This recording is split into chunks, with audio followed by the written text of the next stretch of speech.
కీర్తనలు 8వ అధ్యాయం మొదటి వచనంలో చూసినట్లయితే మొదటి వచనం రాయబడి ఉన్నది. ఈ ఒక్కసారి చదవండి.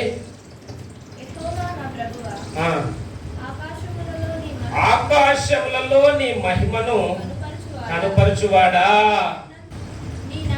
నీ నామము ఎంత ప్రభావము గలది. యెహోవా మా ప్రభువా, ఆకాశములలో నీ మహిమను కనుపరచువాడా, భూమి అంతటా నీ నామము ఎంత ప్రభావము గలది. హల్లెలూయా, హల్లెలూయా. దేవుని యొక్క నామము చాలా ప్రభావము గలది అని రాయబడ్డది. హల్లెలూయా. ఎంత ప్రభావం గలది అని రాయబడ్డది. ఎంత ప్రభావము గలది. ఆ మాటల్నే పలికే విధానంలో దాంట్లో ఒక అర్థం దాగి ఉన్నది. ఎంత ప్రభావం గలది అంటేనేమో కొంచెం మాట. ఎంత ప్రభావము గలది అంటే చాలా ప్రభావము గలది అని రాయబడ్డది. హల్లెలూయా. ఎంత ప్రభావము గలది. ఆ మాటను అందరూ పలకండి ఒకసారి. నీ నామము ఎంత ప్రభావము గలది. శత్రువులను పగ తీర్చుకుని వారిని మాన్పివేయుటకై నీ విరోధులను బట్టి బాలుల యొక్కయు చంటి పిల్లల యొక్కయు స్తుతుల మూలమున నీవు ఒక దుర్గమును స్థాపించి ఉన్నావు. ఇక్కడ బైబిల్ రాయబడినది దేవుని యొక్క నామము చాలా ప్రభావం గలది అని రాయబడ్డది.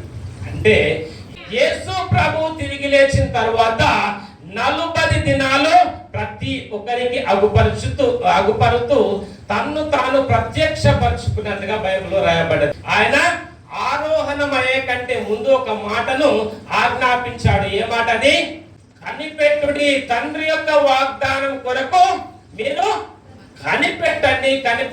కనిపెట్టుడి అని రాయబడ్డది. హల్లెలూయా. దేవుడు కనిపెట్టుడు అని వారికి సెలవిచ్చిన తరువాత వారు గలిలయ కొండ మీద వారందరినీ సమకూర్చి ఆ టైంలో ఆరోహణమయ్యాడట. హల్లెలూయా. ఆ సందర్భాన్ని దేవుడే ఇక్కడ వ్యక్తపరుస్తూ ఒక్కసారి ఫిలిప్పీయులకు రాసిన పత్రిక 2వ అధ్యాయం 10వ వచనం ఒకసారి చదవండి. పరలోకమందున్న వారిలో గాని, భూమి మీద ఉన్న వారిలో గాని, భూమి క్రింద ఉన్న వారిలో గాని ప్రతి వాని మోకాలును యేసు నామమున వంగునట్లును ప్రతి వాని నాలుకయు తండ్రి అయిన దేవుని మహిమార్థమై యేసుక్రీస్తు ప్రభువని ఒప్పుకొనున్నట్లును దేవుడు ఆయనను అధికముగా హెచ్చించి ప్రతి నామమునకు పై నామమును ఆయనకు అనుగ్రహించెను.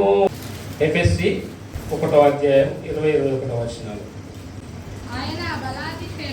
ఆయన ఆ బలాతిశయము చేత క్రీస్తును మృతులలో నుండి లేపి సమస్తమైన ఆధిపత్యము కంటెను, అధికారము కంటెను, శక్తి కంటెను, ప్రభుత్వము కంటెను ఈ యుగమునందు మాత్రమే గాక రాబో యుగమునందును పేరు పొందిన ప్రతి నామము కంటెను ఎంతో హెచ్చుగా పరలోకమునందు ఆయనను తన కుడి పార్శ్వమున కూర్చుండబెట్టుకొని ఉన్నాడు.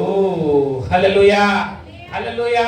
ఈ యొక్క మాటల్లో చూసినట్లయితే బైబిల్ గ్రంథంలో రాయబడినది యేసు ప్రభు మరణించి తిరిగి లేచిన తరువాత అతడు ఆరోహణమైన తరువాత యేసు ప్రభును తండ్రి అయిన దేవుడు తన కుడి పార్శ్వమందు హెచ్చించి ఈ యొక్క లోకములో ఉన్న ప్రతి నామము కంటే పై నామముగా ఆయన్ను హెచ్చించి కనపరిచాడట. ప్రతి నామము కంటే పై నామముగా ఆయన్ను హెచ్చించినట్లుగా అన్ని నామముల కంటే పై నామము, అన్ని నామముల కంటే ఈ యొక్క లోకంలో ఉచ్చరించే ప్రతి నామము కంటే పై నామముగా ఆయన్ను హెచ్చించాడట. హల్లెలూయా, హల్లెలూయా. ఈ యొక్క హెచ్చింపు యేసు ప్రభు యొక్క నామాన్ని అంత హెచ్చింపుగా హెచ్చించాడు అంటే దాని వల్ల ఏంది ప్రభావం, ఏంది మనకు లాభము అంటే బైబిల్ గ్రంథంలో రాయబడి ఉంది. యేసు ప్రభు ఎప్పుడైతే తిరిగి లేవడం జరిగిందో ఆయన శిష్యులకు ఆయన ఆజ్ఞాపించినట్టుగా ఆయన మేడగదిలో వారు వేచి ఉండి ప్రార్థన చేస్తా ఉన్నారట. 10 దినాలు ఉపవాసం ఉండి ఆయన సన్నిధిలో పరిశుద్ధుడు పరిశుద్ధుడు పరిశుద్ధుడు అని దేవుని స్తుతిస్తూ 10 దినాలు స్తుతించిన తర్వాత వారు దేవుని యొక్క శక్తిని పొందుకున్నట్లుగా అపోస్తుల కార్యంలో రాయబడ్డది. హల్లెలూయా హల్లెలూయా. ఏమి పొందుకున్నారు? దేవుని సన్నిధిలో దేవుని యొక్క పరిశుద్ధాత్మ శక్తిని పొందుకున్న తరువాత వారు అన్య భాషలు మాట్లాడుతూ వారి నాలుకలు ఆ భాషలతో మాట్లాడుతూ దేవుని యొక్క శక్తిని అనుభవించారట. హల్లెలూయా. తరువాత ఈ ప్రభావము కలిగిన నామాన్ని ధరించి బయటికి వెళ్ళినట్లుగా బైబిల్లో రాయాలి. ఏ నామాన్ని ధరించారు వాళ్ళు? దేవుని యొక్క నామం. ఎప్పుడైతే దేవుడు సిలువ వేయబడి యేసు ప్రభు సిలువ వేయబడి తిరిగి లేవడం జరిగిందో, మరణపు ముళ్ళను విరిచి తిరిగి లేచాడో, ఆ టైంలో దేవుని యొక్క నామాన్ని హెచ్చించాడట. హెచ్చించి ప్రభావము గల నామముగా ఆయన్ను ఘనపరిచిన తరువాత ఆ నామాన్ని పట్టుకొని మీరు పరిచర్య చేస్తూ మీరు సర్వలోకమునకు వెళ్ళి సర్వ సృష్టికి నా యొక్క సువార్తను ప్రకటించుడి ప్రకటించుడి ప్రకటించుడి అనే వాక్కును పట్టుకొని మీరు ప్రతి ఒక్కరు బయలుదేరాడట. హల్లెలూయా హల్లెలూయా. మీరు బయలుదేరిన వెంటనే వారికి ఏం ఎదురైంది అంటే ఈ యొక్క లోకంలో సమస్యలు, అభావము కలిగిన నామమును ధరించిన సహితం వీరికి ఏం ఎదురైతా ఉన్నాయి అంటే సమస్యలు ఎదురైతా ఉన్నది, లోటు ఎదురైతా ఉన్నది, బాధ ఎదురైతా ఉన్నది, అనారోగ్యం ఎదురైతా ఉన్నది.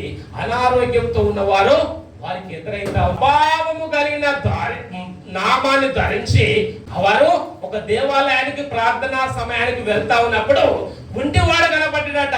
ఎవరు కనబడ్డాడు? గుంటివాడు. వాళ్ళనే భిక్షం అడుగుతా ఉన్నాడట. అంతకుముందు వీళ్ళు చేపలమ్మి వాళ్ళు ధనాన్ని కూడా పెట్టి ఎవరైనా భిక్షం అడిగితే 5 రూపాయలు 10 రూపాయలు ఇచ్చేవారు. ఇప్పుడు వాళ్ళనే భిక్షం అడిగితే వారి ప్రభావం కలిగిన నామం గుర్తుకొచ్చిందట. ప్రభావం కలిగిన నామాన్ని ధరించారు కాబట్టి వెంటనే వారికి తలపు వచ్చింది. ఈ యొక్క గుంటి వాడికి డబ్బులు వేస్తే 1 రోజు ఉంటవి, 2 రోజులు ఉంటవి, తర్వాత ఖర్చు అయిపోతుంది కదా. నేను కలిగి ఉన్నది ఏంటిది?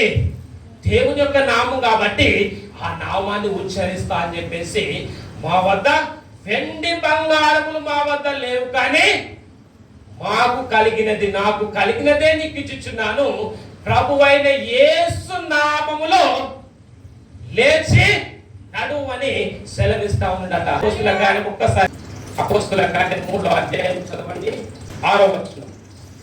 అంతటా పేతురు వెండి బంగారములు నా యొద్ద లేవు, కానీ నాకు కలిగినదే నీకు ఇచ్చుచున్నాను, నజరేయుడైన యేసుక్రీస్తు నామమున నడుమని చెప్పి వాని కుడి చేయి పట్టుకొని లేవనెత్తను. వెంటనే వాని పాదములను చీలమండలను బలము పొందెను. వాడు దిగ్గున లేచి నిలిచి నడిచెను. నడుచుచు దేవుని స్తుతించుచు వారితో కూడా దేవాలయంలోనికి వెళ్ళెను. హల్లెలూయా హల్లెలూయా.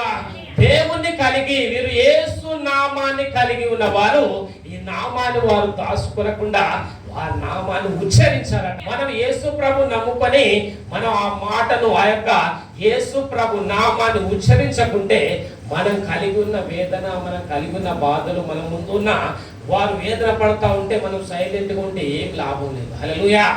అతను బాధపడతా ఉన్నాడు, అతను అడుక్కుంటా ఉన్నాడు, అతనికి కాళ్ళు పనిచేస్తలేవు.